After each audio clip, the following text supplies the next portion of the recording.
The Constitutional Court turned down the impeachment case against Prime Minister Han Duck-soo, reinstating him some 3 months after he was suspended from duties, while standing in for the president. Upon returning to his duties, Han underscored unity amid growing social division and vowed to deal with the current global trade war. Wildfires in Gyeongsang-do provinces have raged on for several days and spread to neighboring areas, wreaking havoc on villages on a massive scale. It's March 24th, 8 p.m. in Seoul. This is Newscenter. Thank you for joining us. I'm Yoon Jung-min. The opposition-led impeachment motion against Prime Minister Han Duck-soo was dismissed by the court in a split decision. All eyes are now on what's to come next. Our correspondent Uiseong starts us off. The Constitutional Court has ruled against the impeachment of Prime Minister Han Duck-soo, effectively restoring him to his duties. The judicial bench delivered its ruling Monday, 87 days after the National Assembly passed a motion to remove Han from power, who is also acting president, following President Uiseong's own suspension from office after declaring martial law. Out of the 8 justices, 5 voted to dismiss the impeachment motion, saying there were no grounds to justify Han's removal from office. Only one Justice Chung Gae-sun voted to uphold the Prime Minister's impeachment. 2 justices, meanwhile, argued the impeachment case itself should be scrapped without review, as the National Assembly passed the impeachment motion with a simple majority, instead of a 2/3 majority required to remove a president. Among the 5 grounds for impeachment, the most contentious point had been the Prime Minister's refusal to appoint 3 Constitutional Court justices recommended by the opposition-led National Assembly. The bench ruled that while Han's decision to withhold the appointment violated the Constitution and the law, this did not necessarily betray public trust. One justice said the PM does not have an immediate obligation to appoint the candidates. On the National Assembly's accusation that Han abetted President Yoon in his December 3rd martial law declaration, the bench said there was no evidence to suggest that. It also did not recognise the Assembly's claim that the PM tried to establish a joint governance system with former ruling People Power Party leader Han Dong-un, nor the PM's alleged push for vetoing controversial bills on special investigations. With his near 3-month suspension behind him, Han expressed his gratitude to the Constitutional Court for its, quote, wise decision. Upon my return, I will dedicate myself fully, always upholding the Constitution and the law, to working hand in hand with our people, the political community, the media, civic organizations, businesses, government officials, and cabinet members for the sake of our younger generations and the future of Korea. The presidential office expressed its support for the ruling as a starting point for normalizing governance, saying the National Assembly's abuse of its impeachment power was shown to be a malicious political offensive. Out of the 13 impeachment motions passed by the National Assembly in recent months, the court has ruled on and dismissed 9 cases. Ahead of the president's own impeachment verdict, observers say the justices' divergent views on Han Duck-soo's impeachment are worth noting. The bench has been deliberating on Yoon's case for a month after his final trial hearing. His ruling is expected this Friday at the earliest, or before mid-April when 2 justices retire from the bench. For now, Han's return to office marks a critical turning point. But with President Uiseong's fate still undecided, the nation's political uncertainty is far from over. Uiseong, Arirang News. Returning to his post as acting president, Han first pledged to steer the country out of challenges amid growing social division and the global trade war. Our political correspondent Kim Do-yeon reports. In an address to the nation after 88 days in suspension, Acting President and Prime Minister Han Duck-soo on Monday emphasized national unity. He especially called for politicians to work together amid multiple crises. If there's one clear lesson we've learned over the past few years, it's that a society divided by extremes leads only to misery, and fulfills the dreams of no one. The ruling and opposition parties, as well as the government, must truly change, and I will start with myself. He also noted that during the 50 years he spent in public service, the majority of the people in South Korea have wanted to make the country go up and forward, not left or right. As for his return as a caretaker, he said during his suspension he thought deeply about what his last responsibilities would be if he were to return. He pointed out the global trade war started by U.S. President Donald Trump and said the world is currently facing an intensifying U.S.-China power rivalry following the inauguration of President Trump, along with a new wave of geopolitical shifts and the restructuring of the global economic order. I will devote all my wisdom and capabilities to safeguarding our national interests in the trade war that has already become a reality. For the remainder of my term, every decision I make will be guided by what best serves Korea's industries and future generations. The entire cabinet will move forward alongside me. Han was immediately briefed about the ongoing devastating wildfires in the southeast of the country. He also made orders to public safety officials amid the turbulent times. For his first lunch back, he ate with cabinet members. There, he urged ministers to push forward on key issues directly tied to people's livelihoods with greater speed. And he asked all cabinet members and public officials across the country to do their utmost to ensure that every aspect of state affairs, including diplomacy, national security, the economy, trade, public safety, and administration, functions smoothly. Kim Do-yeon, Arirang News. Following the court's decision, rival political parties showed different responses. Our National Assembly correspondent Shin Ha-young has the details. The Constitutional Court's ruling on Prime Minister Han Duck-soo's impeachment has brought mixed reactions from the rival parties. The ruling People Power Party welcomed the court's decision to dismiss Han's impeachment, saying it was expected and describing the ruling as a warning against the opposition party's use of impeachment legislation. It was a strong warning from the court against the opposition party's reckless legislation. It has lost all 9 cases, a historic defeat. The party floor leader Kwon Sung-dong, however, expressed deep regret over the court's decision to set the required votes for passing an impeachment motion against an acting president at 151 seats. The PPP has been arguing that Han's impeachment should be treated like a presidential impeachment, which requires the support of 2/3 of lawmakers or 200 votes out of 300. Kwon argued that this effectively allows unlimited impeachment motions against acting presidents, calling it a dangerous precedent. The PPP said on Monday that lawmakers have proposed an amendment to the National Assembly Act to prevent abuse of impeachment rules in the future. The party's policy chief Kim Sang-un said that the bill would require lawmakers or parties that initiate an impeachment motion to cover the procedural costs if the Constitutional Court dismisses or rejects the case.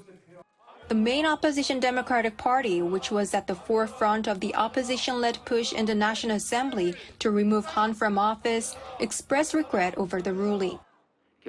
We have to respect the decision, but I wonder if the public will accept why this clear and deliberate violation of the constitutional duty to form a constitutional body wasn't enough for impeachment. DP floor leader Park Chan-dae also emphasized that the court confirmed it was unconstitutional not to appoint justice nominees, urging Prime Minister Han, who also resumed his role as the acting president, to appoint justice nominee Ma Eun-hyuk immediately. Park also urged the court to deliver a verdict on President Yoon Suk-yeol's impeachment as early as Tuesday. Meanwhile, National Assembly Speaker Woo Won-sik said he respects the court's decision, stating it resolves constitutional interpretation issues regarding the required vote to pass an impeachment motion against an acting president. Shin Ha-young, Arirang News. Moving on, the wildfires in Gyeongsang-Buk-do province have now entered their 3rd day. Despite major firefighting efforts, strong winds continue to spread the flames, making the difficult situation even worse. Hundreds of residents have been forced to evacuate. Kim Jong-sil has the latest. The wildfires in Uiseong County, Gyeongsang-buk-do Province are now in their third day. The flames have spread to neighboring Andong City, prompting evacuation orders as strong winds worsen the situation. The containment rate has dropped from 71% at noon on Monday to just 65% by 3 p.m. Wind gusts reaching over 125 kilometers per hour have worsened the situation as the flames spread rapidly. As of Monday afternoon, over 110 buildings, including homes and warehouses, have been destroyed in Uiseong, along with 90 hectares of crops. More than 1,700 evacuees have sought shelter in local facilities, with the number expected to rise. Firefighting helicopters are working continuously, but with stronger winds and nightfall approaching, containment remains a challenge.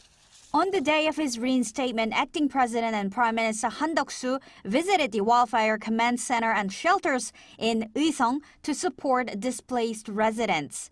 He stressed the importance of protecting firefighting personnel and ensuring aid for affected communities, including housing and financial assistance. At least 27 locations nationwide are being affected by simultaneous wildfires that broke out over the weekend. 4 firefighting personnel have lost their lives while battling the flames in southern Gyeongsang-namdo Province. Officials are urging residents to stay informed and evacuate when instructed. Kim Jong-sil, Arirang News.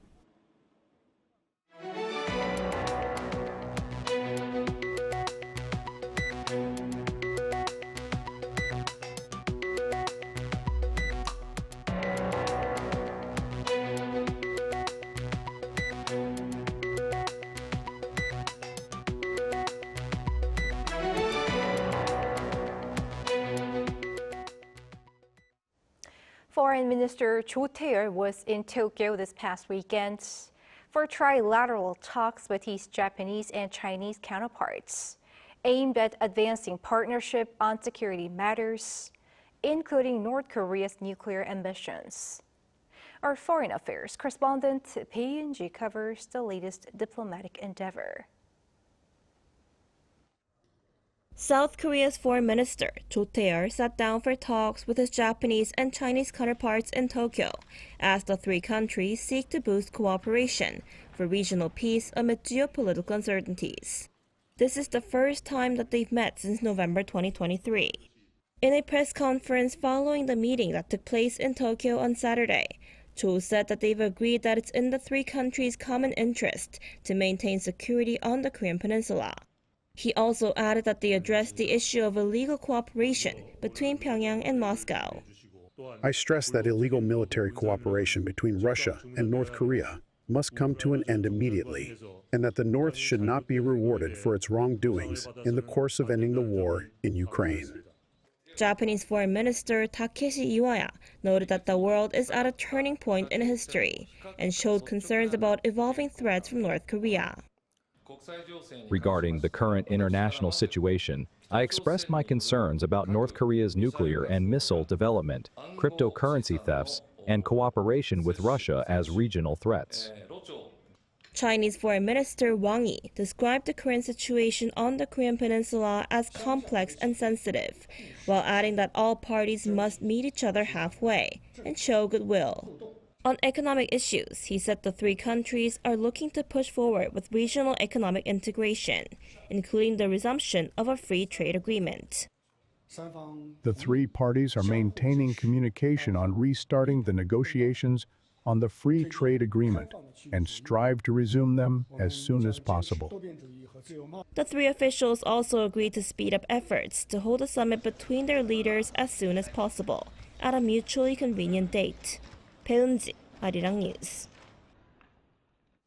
Over in Riyadh, officials from Washington are to hold talks with delegates from Kyiv and Moscow for the U.S.-mediated partial ceasefire. Talks between Ukraine and the U.S. took place earlier than expected. Meantime, Russia and Ukraine continue to exchange attacks. Cha Yoon-kyung has the latest. A day before the U.S. plans to hold separate meetings with Ukrainian and Russian delegates on Monday, Washington's technical team held talks with Ukrainian officials on Sunday in Riyadh. As part of Washington's shuttle diplomacy in Saudi Arabia, U.S. and Ukrainian officials were set to hold talks on Monday, followed by a separate meeting between U.S. and Russian delegates on the same day. However, it was confirmed by Ukrainian President Volodymyr Zelensky that Washington and Kyiv would hold the talks a day earlier. Following Sunday's meeting, Ukrainian Defense Minister Rustem Umerov said talks with U.S. officials were productive and focused, adding that the two sides addressed key points including energy. U.S. Special Envoy to the Middle East Steve Witkoff expressed confidence that progress would be made with Russia and Ukraine.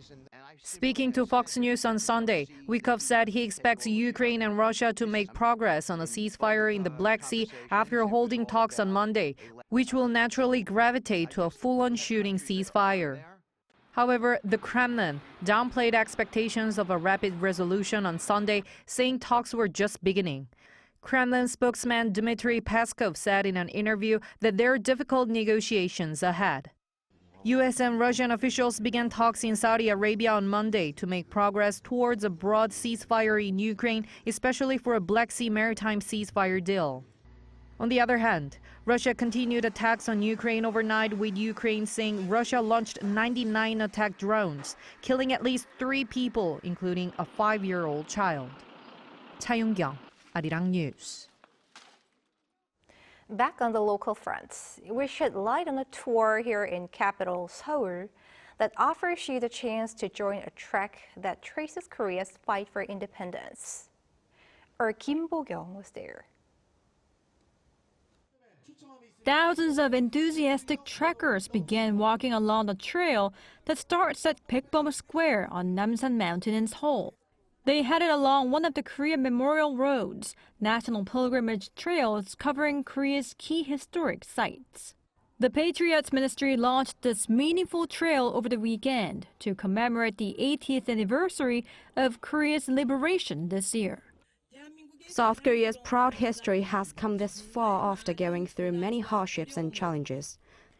The Patriots Ministry tries to remember this through cultural events such as trekking and camping.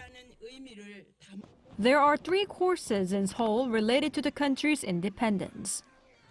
One that goes around the Jongno area, taking Tapgol Park, where the Declaration of Independence was read on March 1, 1919. A second route around the Seodaemun area, where trekkers can visit the Prison History Hall, where martyrs were imprisoned during the Japanese colonial era. And last but not least, the route around Namsan Mountain, where people can visit the March 1st Independence Movement Monument. Not being a competition, participants slowly walked along the trail, enjoying the scent of the newly arrived spring. The focus is not on speed, but on appreciating our ancestors' unwielding wish for independence. By walking along the trail, tracing historic sites of the independence movement, people will be able to reflect on the courage and sacrifices made for the country's freedom. I think this is a meaningful event because it lets people think about Korean history, which is easy to forget once more. More Korea Memorial Road routes are to be announced nationwide. Kim Bo-kyung, Arirang News.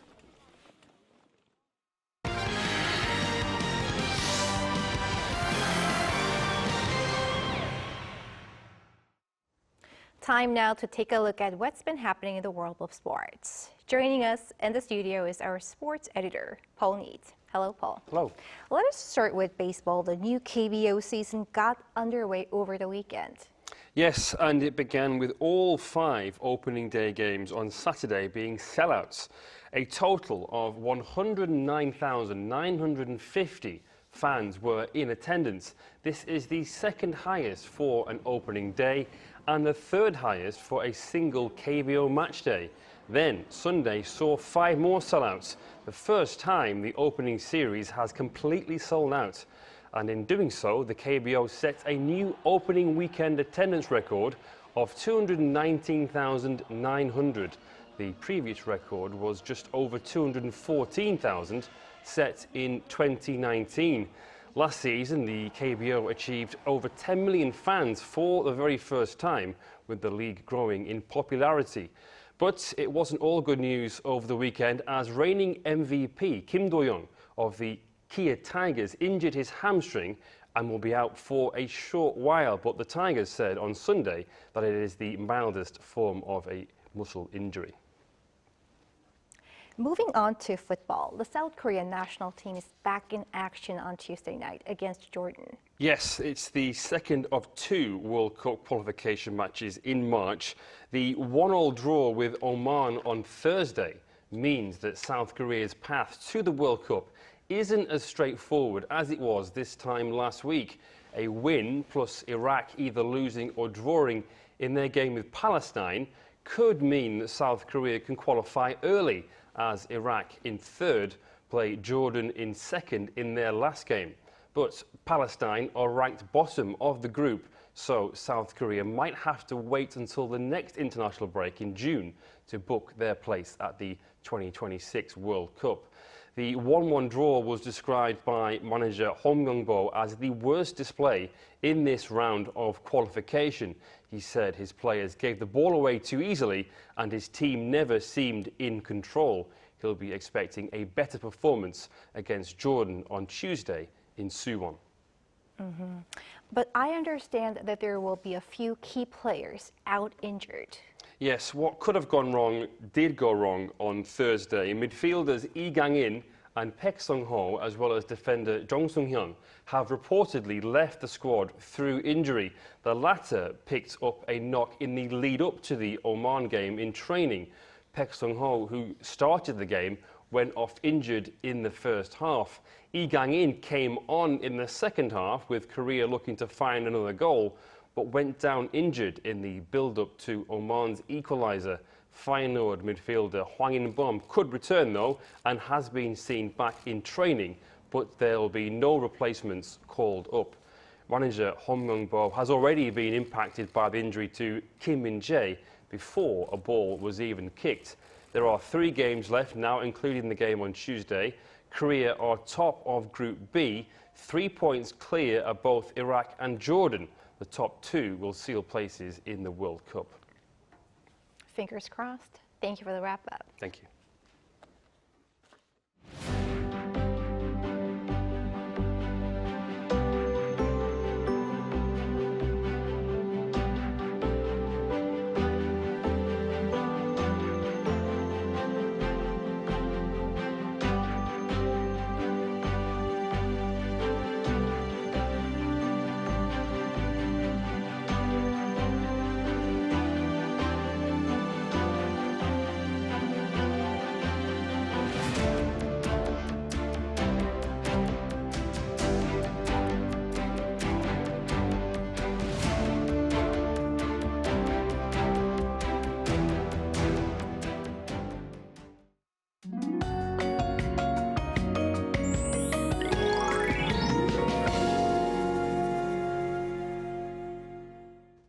Currently, the highest level of forest fire crisis warning, severe level, is in effect in the southern regions.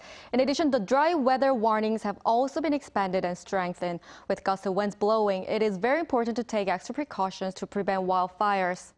Meanwhile, the air stays dusty across the country. Due to the additional yellow dust, the concentration of ultrafine dust tomorrow will stay at bad levels nationwide. Please wear a protective mask when you go outside. Tomorrow morning will start warmly across the country, with Gwangju and Daegu at 9 degrees Celsius, Busan at 11 degrees. Highs will jump to 20 degrees in Seoul and Chuncheon, 24 degrees in Daejeon and Gwangju. Rain is expected on Wednesday on Jeju Island and the south coast, and it will spread across the country by Thursday. That's all for Korea. Here are the weather conditions around the world.